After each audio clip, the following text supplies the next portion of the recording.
Hi guys, it's Jess from Honest Fiction, and welcome back to my channel. In today's video, I'm going to be sharing my favorite super spicy fantasy romances.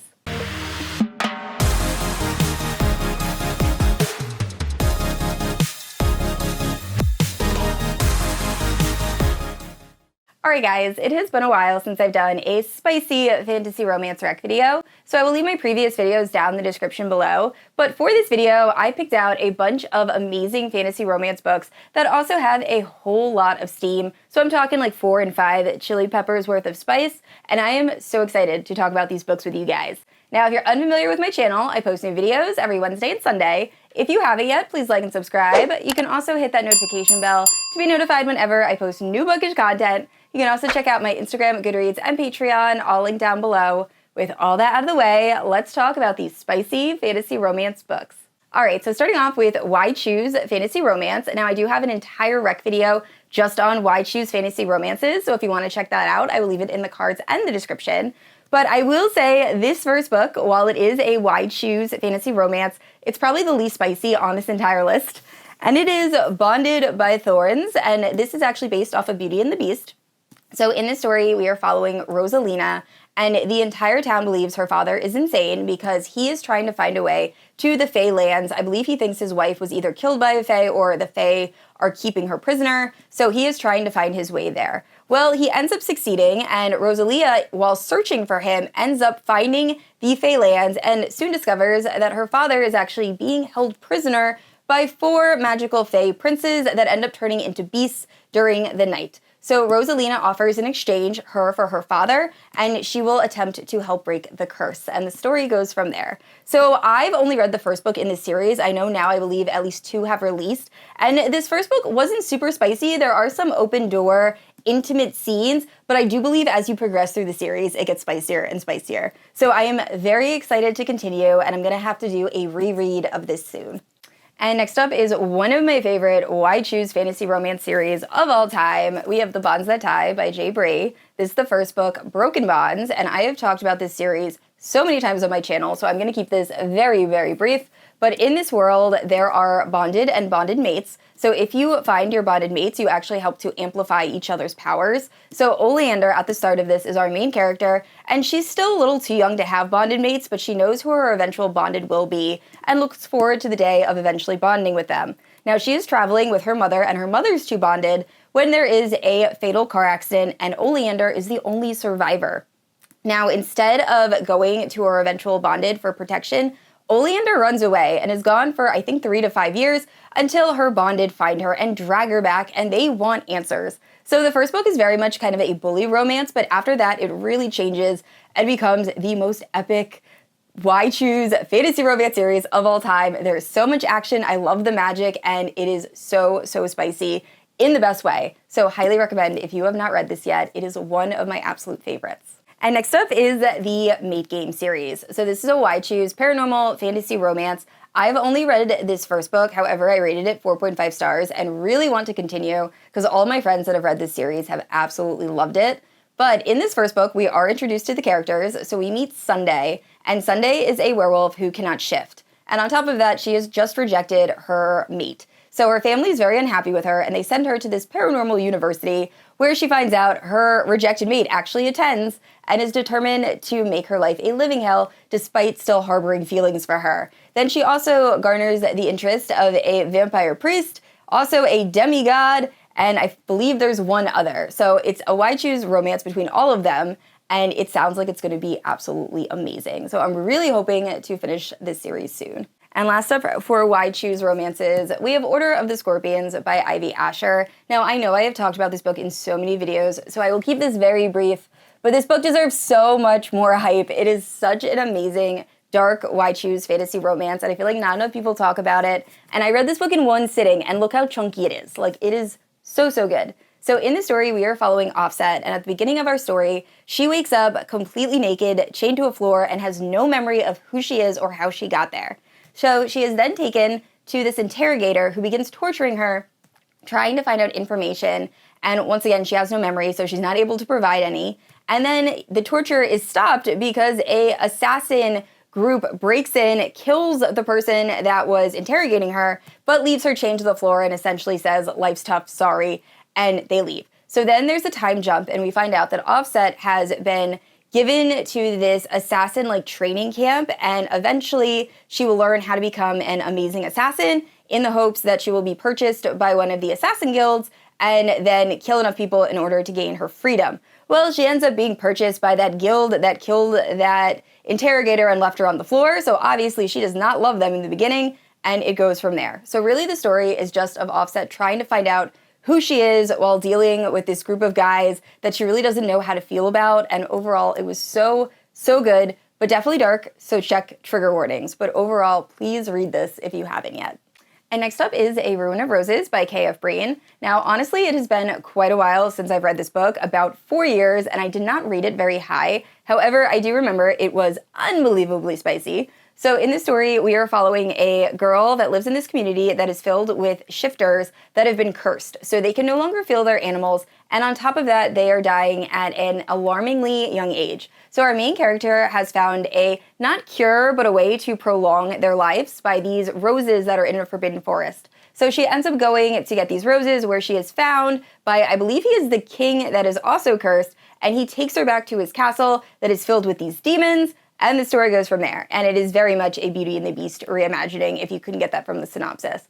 But overall, the reason I didn't rate it very high was only because of the writing. I was not a fan of the writing. I remember it being very crude, but I actually was really interested in the story. So if you have finished this series, let me know, is it worth going back to? Because I haven't seen a lot of people talking about this series recently, but I was really into the romance and the overall story.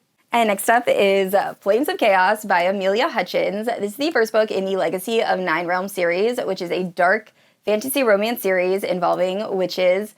I have such a love-hate relationship with this first book. This ended up being one of my Patreon book club books. I am so happy my Patreon selected this because I don't think I would have finished it otherwise. But that being said, I loved the entire last 30% of this book. I was so hooked. But everything prior to that, I am still not sure. So I wasn't a huge fan of the writing, and also just the characters. There was some very interesting scenes, one involving a pineapple that still kind of scarred me. So overall, I will continue with this series because, like I said, the end of this book was absolutely insane, but I'm a little nervous. If you're unfamiliar with the plot of Flames of Chaos, now that I've done that whole tangent, the story is following Arya, and Arya is one of the Hecate witches. She has a bunch of sisters who are also all witches, and she has a twin sister. Now, her twin sister has gone missing in another realm, so when Arya and her sisters go to try to find the sister, they realize that there is a warlock named Nox who has really taken over and is now ruling the place. And Nox does not want to deal with these sisters. So he's essentially trying to get them to leave, and right away, Nox and Arya have this chemistry, but they also absolutely hate each other. And it's their romance, and it goes from there. There were a lot of very unique elements, like there was a part in this book that I did not see coming, but overall, the writing just left a lot to be desired. But once again, I will be continuing with this series, so hopefully I end up loving it. And next up is my most recent 5 stars. So it is Nectar of the Wicked by Ella Fields. I recently finished this and absolutely loved it. It is the first book in a duology. Now, if you have not read Ella Fields yet, please check her out if you love fantasy romance. My favorite books by her were A King So Cold and The Stray Prince. However, this duology is now my absolute favorite. This had everything I love in fantasy romance. So highly recommend. Just know it is dark fantasy romance, so there are some upsetting topics that do come up. But overall, I loved this book. Now, if you're unfamiliar with the plot, we are following this changeling fae that when she was a baby, she was swapped for a human girl, and she's been raised by the mother of this human girl that absolutely detests her and just wants her daughter back. Well, after the mother ends up passing away, our main character is left just wondering who she is and trying to find answers. That is until a wicked fae prince shows up and says, "Hey, if you agree to marry me, I will help you find the answers you are searching for." And the story goes from there, and it is so unbelievably good. Florian, the guy in this, is absolutely amazing. New favorite book boyfriend. So highly recommend. Please pick this up if you haven't yet. And next up, I finally finally read Quicksilver by Callie Hart, and I can confirm it is worth all of the hype. So this was actually my November Patreon book club pick, so I read it at the beginning of the month. I actually listened to the audio, highly recommend the audio. The narrators absolutely killed it, and I just love this book. It had the perfect amount of steam, and there were some very, very steamy scenes, and then banter and found family and romance. Just everything about this book was perfection. It is also, I believe, classified as a dark fantasy romance, so check trigger warnings. But in this story, we are following our main character that after an event occurs and she is very, very badly wounded, she ends up accidentally opening a rift between realms, and a mysterious, very brooding and attractive fae appears and takes our main character, saves her life, and brings her to the fae realm, where she then finds out that she is bonded to said brooding fae, and also that she can manipulate a certain magical element known as Quicksilver, and the story really goes from there. But once again, the found family in this is so, so good. I love the characters. They were all so fleshed out, and the banter had me laughing out loud multiple times. And Kingfisher is one of my favorite book boyfriends as of now. I just wish he had a different name. I don't love the name Kingfisher. Overall, if you like fantasy romance, you need to read this book. Next up, I have two series by the same author. So first up, we have A Kingdom of Stars and Shadows by Renee. This is a fae fantasy romance series, unbelievably spicy. In this story, we are following a girl that was born with a birthmark that designates that her blood is very strong for the fae to consume. So if the fae drink her blood, it's almost like a power-up. So when she is born, she is promised to the Fae Prince. Well, when she comes of age, she really wants nothing to do with the Fae Prince. Unfortunately, she is forced to go. And when she gets there, she soon meets the Fae Prince's brother, who happens to be the head of this royal guard. And right away, she takes an interest in him. So it's kind of like a love triangle a little bit in the first book. And the story really progresses from there. While I did like this story, and I think it had a lot of potential, the second half of this book really just turns into straight smut, and it really doesn't advance the plot in any way. So this is one of the only books I will say there might be a little bit too much smut over the plot. But overall, I did enjoy the second book a lot. I never picked up the third book. I might do that in December. Let me know overall what you guys thought if you finished this series. What did you rate it overall? I've heard a lot of really mixed things, but I did like the story enough that I might continue. And also by Renee, we have The Veiled Kingdom, which is the first book in her newest fantasy romance series. So while this isn't quite as spicy as A Kingdom of Stars and Shadows, it is still filled with steamy and spicy scenes. So in this story, we are following a princess who was being very badly abused by her father, who was this tyrannical king. So she decides she is going to flee and escape him. Well, while she is trying to escape, she ends up being captured by this rebellion group who do not realize her true identity. And they give her an ultimatum, either join this rebellion or be killed. So she decides to join and soon catches the interest of the son of the leader of the rebellion named Dacre, and it is kind of their romance. So the story really goes from there.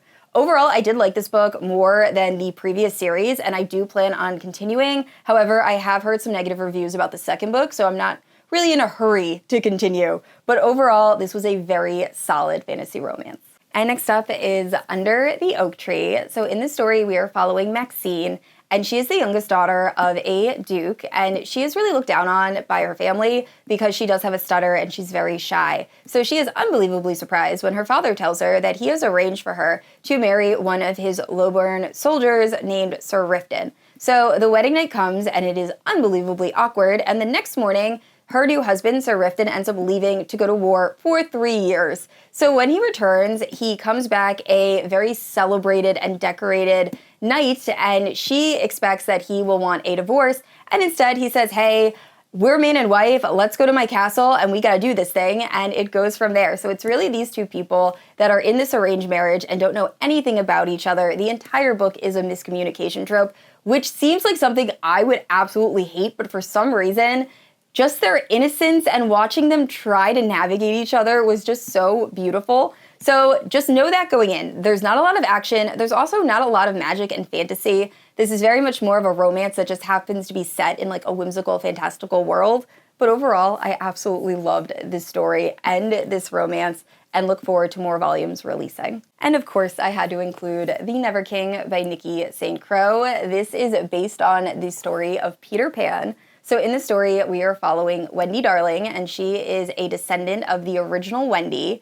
and all of the Wendys before her, including her mother, have gone insane, believing that Peter Pan will come and kidnap them and take them to Neverland on their 18th birthday. So Wendy is approaching her 18th birthday, and her mother is locking all the doors, telling her to hide, and she is very surprised that when the clock strikes midnight, Peter Pan shows up and does take her to Neverland, where she meets the Lost Boys, and a lot of spicy stuff ensues from there. This is one of the spiciest books on this list, despite the fact that it is a novella and it is quite short. But overall, this was a very fun, spicy time, and highly recommend the audio. And next up is a dark fantasy romance. It is King of Flesh and Bone. This is another book I've talked about a lot on my channel, so I will keep this very brief. Just definitely, if you read this, check all of the trigger warnings. This is a very dark book. But in this story, we are following this woman that lives in a world where the dead do not actually die. Instead, they reanimate and they walk around. And this has been caused by the King of Flesh and Bone, who has cursed this entire town. So our main character is trying to go about her day with all of these corpses walking around, and she ends up getting attached to a zombie donkey that then drags her to the King of Flesh and Bone's realm. Now, humans are not supposed to enter this realm, so she immediately starts to die, but then the King of Flesh and Bone takes pity on her, saves her, and decides that he will make her his plaything. And it goes from there. It is super dark. This is the book where at one point he breaks the main character's legs and shows absolutely no remorse. He actually does it multiple times throughout the series. I don't think he ever shows remorse. He's just kind of like, maybe stop trying to run away and I'll stop breaking your legs. So this is very much not a redemption story. I will say this is more of the main character slowly kind of gaining autonomy and becoming a villain, but also finding power within herself. But overall, if you like dark fantasy romance, I would definitely give this a shot. And of course, I cannot make a spicy fantasy romance rec video without including The Zodiac Academy by Helen, Peckham, and Susanne Valenti. Now, I am sure most of you know what this series is about. However, if you do not, I do have a full spoiler-free series review that I will leave in the cards and in the description. However, while I am not crazy about how long this series has ended up being, I feel like it is very drawn out. The first few books in this series are some of my favorite books of all time, despite the fact I'm also not a huge fan of the writing. The romances and the characters really made it worth it. I just wish this series was not quite as long as it ended up being. But with that being said, if you're unfamiliar with the Zodiac Academy, we are following Tori and Darcy Vega, who are two teenage girls that have had a very rough life and really just depend on each other. That is until a vampire shows up on their 18th birthday and says, hey, you guys are actually Fae. The Fae exist along with a bunch of other paranormal creatures. And not only that, you guys are Fae royalty. So if you go to the Zodiac Academy, train, learn how to use magic, you will then be able to claim your Fae inheritance. So Tori and Darcy Vega end up agreeing. However, when they get to the Zodiac Academy, they soon find out that there are 4 celestial heirs that are already ruling the school and plan on ruling once they graduate. And they want to get rid of the Vega sisters. So the first book is very much a bully romance, and then it really shifts and it just becomes so unbelievably good. Once again, writing is not my favorite. It leaves a lot to be desired. However, the romances and the characters are so unbelievably good and so well done. So I do recommend, once again, you guys already know my grievances. I really wish we ended it at book 5 or 6, but overall, I still do recommend. And next up is From Blood and Ash, which I'm sure is another series you guys are sick of me talking about, so I will make this quick. But in this book, we are following Poppy, who is the maiden, and she was raised in isolation, getting ready for her ascension. She was not allowed to talk to anybody besides her select personal guards and one other friend. Well, one day she decides she wants to go out and have a little fun, so she gets in disguise and goes to the Red Pearl, where she meets Hawk, who is the newest member of the Rise Guard. And after a very brief encounter that was a little bit of a spicy entanglement, they end up going their separate ways, and then Hawk becomes Poppy's personal guard and brings her into his world, and the story goes from there, and it's so unbelievably good. We have vampires, we have shifters, we have so much angst, and just, I love this series so much. However, I am not caught up, so I do plan on catching up before the end of 2024, because I think I'm a book behind on both series, but overall, one of my favorite series of all time, and filled with steam. And this last book, I really debated if I wanted to include it. However, I feel like I have to because this is a spicy rec video, and this has to be the spiciest book Sarah J. Maas has ever written. So it is A Court of Silver Flames, which is the 4th book in the A Court of Thorns and Roses series. Unfortunately, I really can't tell you what happens in this book because it will give you all the spoilers for the first 3 books in the series. However, just know this is unbelievably spicy, especially compared to the rest of the series. I just feel like this book is on a whole new level. But if you're unfamiliar with ACOTAR in general, it is my favorite fantasy romance series of all time. It is what rekindled my love of reading and just is unmatched in terms of fantasy romance, in my opinion. But in the story, we are following Vera Archeron, and she is out hunting for food for her family. She lives on the border of the human and fae lands, and she ends up killing a fae, mistaking it for a wolf. And because of this, she is then forced to live with the High Lord of the Spring Court as his prisoner, and this story goes from there. It's a little bit of a Beauty and the Beast retelling. The second book in the series is phenomenal and my favorite book of all time, and the third book is also absolutely amazing. I will say this fourth book is my least favorite out of those four. We're not even going to touch the novella, but overall, I still think it's definitely worth a read, and if you have not started the ACOTAR series yet, please pick it up. All right, guys, those were some of my favorite super spicy fantasy romance books. Please let me know down in the comments below, what is your absolute favorite spicy fantasy romance rec? And I'd like to say a special thank you to my Paladin protectors, Amanda, Kat, Leslie, Erin, and Lotta. Thank you guys so much for supporting my channel. And I said this already, I post new videos every Wednesday and Sunday. And if you haven't yet, please like and subscribe. I will see you all next week. Bye.